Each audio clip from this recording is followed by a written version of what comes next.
Salut, jumpa lagi di channel YouTube Opera Prancis dengan video-video pembelajaran yang mantap, komprehensif, dan terstruktur. Comment allez-vous? Bien. Buat yang mau mendukung channel YouTube Opera Prancis biar bisa terus berkembang, bisa klik link Saweria di kolom deskripsi ini. Yuk, mari kita lanjut belajar bahasa Prancis. Kali ini ada materi baru. Saya mau ngajarin ke teman-teman sekalian caranya untuk bilang what bla bla bla, apa bla bla tuh. Untuk mengajukan pertanyaan ini nih, si what bla bla, apa bla bla ini kita memerlukan yang secara teoritis dinamakan sebagai les adjectifs interrogatifs. Nah, ini adalah video pertama tentang les adjectifs interrogatifs. Berarti maksudnya apa?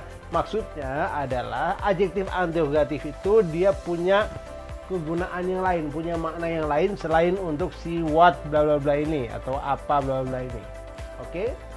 Nah, bagus banget nih teman-teman, saya ajarin ini sesudah saya pernah ngajarin ke teman-teman les adjectifs et les pronoms démonstratifs. Adjektif dan pronom demonstratif. Sesudah saya pernah ngajarin ke teman-teman sekalian les adjectifs et les pronoms possessifs. Les adjektif dan pronom posesif. Kenapa? Karena itu sebaiknya kita pelajari lebih dulu sebelum kita belajar yang ini. Runutannya begitu kalau teman-teman mau belajar sistematis, jadi nggak bingung gitu. Karena akan kepake. Kalau itu kita nggak tahu atau belum tahu, udah langsung belajar ini agak repot nanti. Kita lihat contohnya, makanya tonton video ini sampai habis nih. Seperti demonstratif dan juga posesif, ini di bahasa Prancis biasa dong, harus main gender. Oke? Kata ini nih ada 4 ini adalah quel semua bacanya. Oke? Penjelasannya adalah kalau ada Q lalu ada U dan ada huruf hidup di belakangnya, itu si U-nya tidak dibaca. Maka langsung ke E sama L-nya. Ini L ya. Maka quel. Oke? Nah, si quel ini ada dalam bentuk maskulin singulier, ada bentuk maskulin plurialnya, tambahkan S tapi S di ujung tidak dibunyikan, makanya dia quel juga. Ada dalam bentuk feminin singulier, quelle tulisannya, dibacanya quel, agak lebih panjang. Lalu si feminin singulier ini punya bentuk feminin plurialnya juga, yaitu quel. Gitu.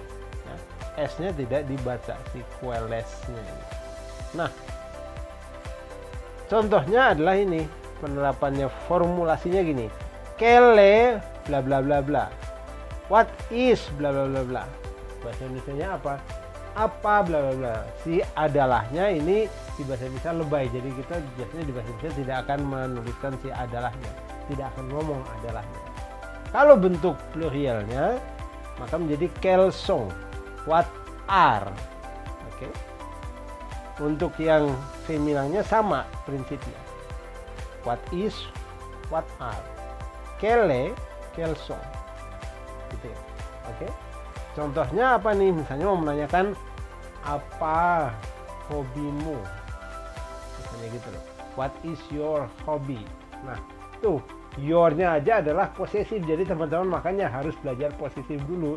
Saya kasih ya di description box itu linknya ke video tentang les adjectifs possessif. Oke?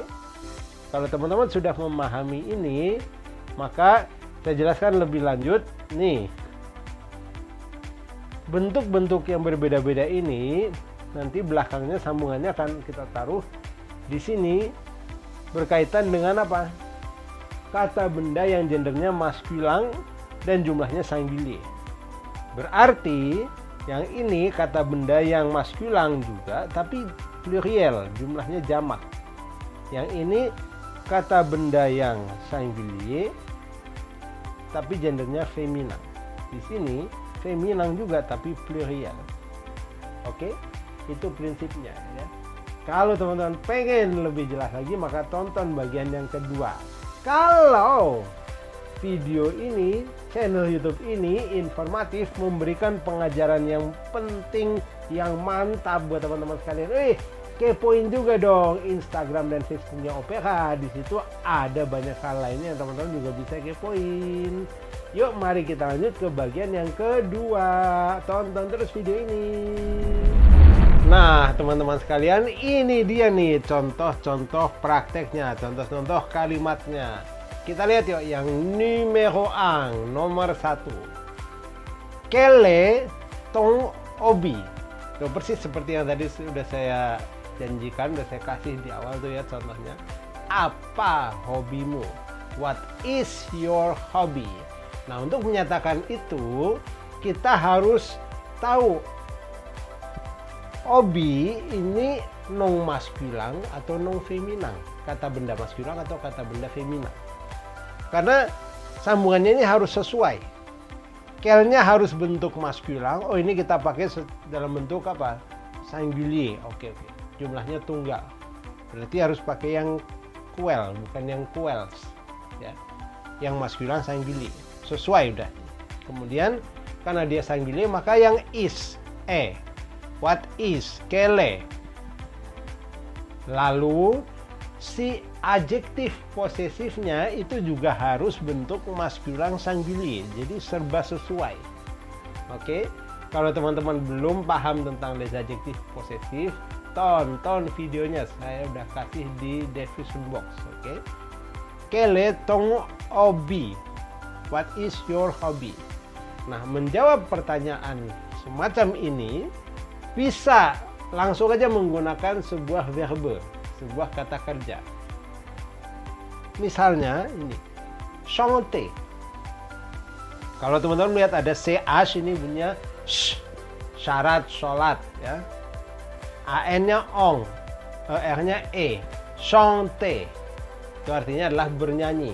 Oke. Chanter. La la la la la la la. Oke, chanter.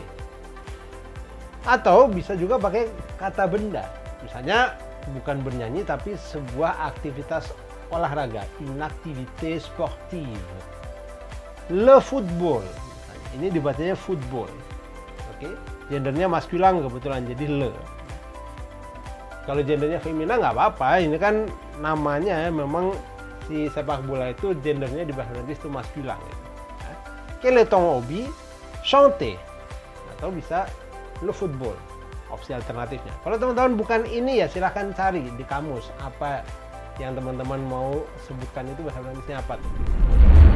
Nah, kita lihat contoh yang numero 2. Quelle est ta passion? What is your passion? Oke.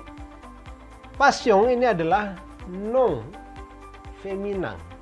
Maka kita harus pakai bukan yang tong tapi yang ta.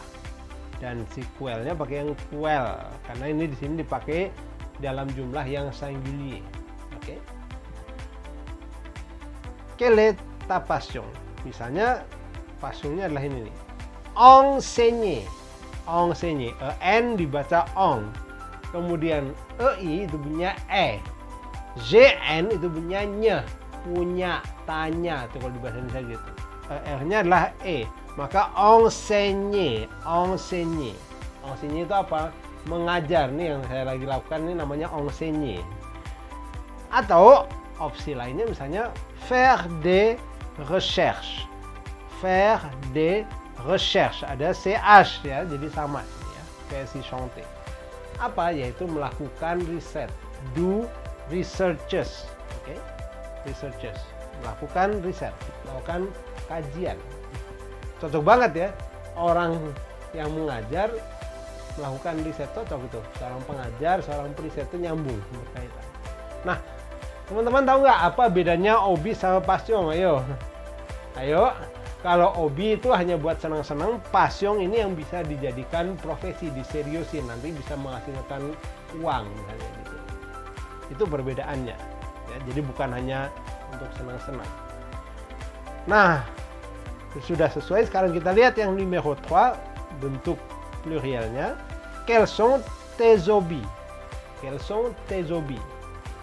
Yang ini jadi quels sont tes passions yang numero 4-nya. Numero 3, quels sont tes hobbies? Numero 4, quels sont tes passions?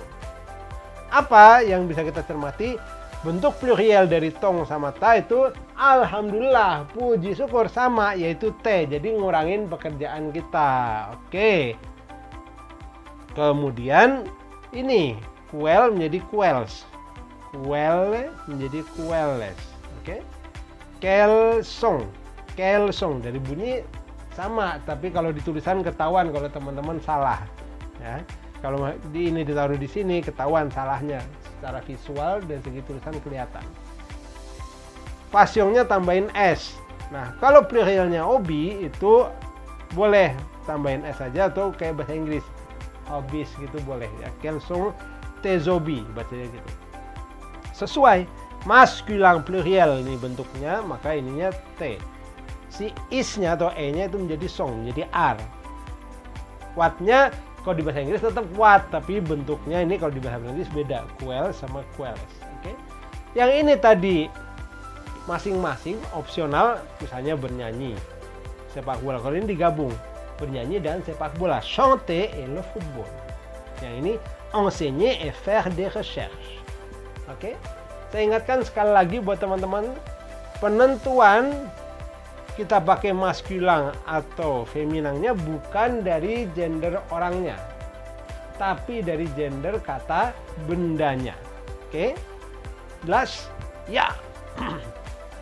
Mari kerjakan eksersisnya. Saya punya eksersis buat teman-teman sekalian nih.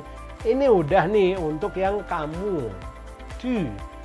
Nah, sekarang coba jadinya gimana kalau orangnya itu bukan tu tapi vous. Dan ingat, vous itu ada dua artinya di bahasa ya. Ada Anda, ada kalian. Jadi buat teman-teman yang belajar bahasa Prancis jangan salah menyempitkan vous itu cuma Anda. Saya udah pernah ulas ini, saya pernah bikin video tuh. Orang boleh menyatakan salut, comment allez-vous? Artinya adalah hai, apa kabar kalian? Bukan Anda ya. Kalau kepo, tonton selengkapnya saya kasih di description box linknya ya. Oke. Gimana kalau vous? Kalau teman-teman sudah yakin, ayo tulis jawabannya. Saya tunggu jawaban teman-teman sekalian. Kalau teman-teman ada pertanyaan, tulis juga di kolom komentar. Apa pertanyaannya? Apa yang belum dimengerti? Apa yang dikepuin? Apa yang pengen ditanyakan ke saya? Kalau suka dan video ini harus apa? Tentunya kasih like-nya dong. Yuk, bagikan nih video ini, channel YouTube ini ke pembelajar-pembelajar yang lain supaya mereka juga terbantu bisa praktek dengan tepat nih. Ini udah prakteknya tepat banget.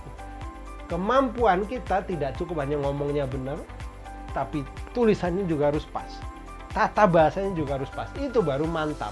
Itu baru kalau kita ngambil ujian DELF, kelihatan kita udah semakin sempurna, semakin yahut, semakin mantul. Oke. Ya, yang belum subscribe dulu channel YouTube Opera Prancis dan nyalakan tuh lonceng notifikasinya. Jadi tiap kali ada video baru, teman-teman dapat pemberitahuannya. Sampai ketemu nih, masih ada sambungannya loh. Les adjectifs interrogatif ini buat ngomong apa lagi tuh kegunaannya. Hahaha, kepoin. Sampai ketemu di bahasan-bahasan berikutnya. A bientôt.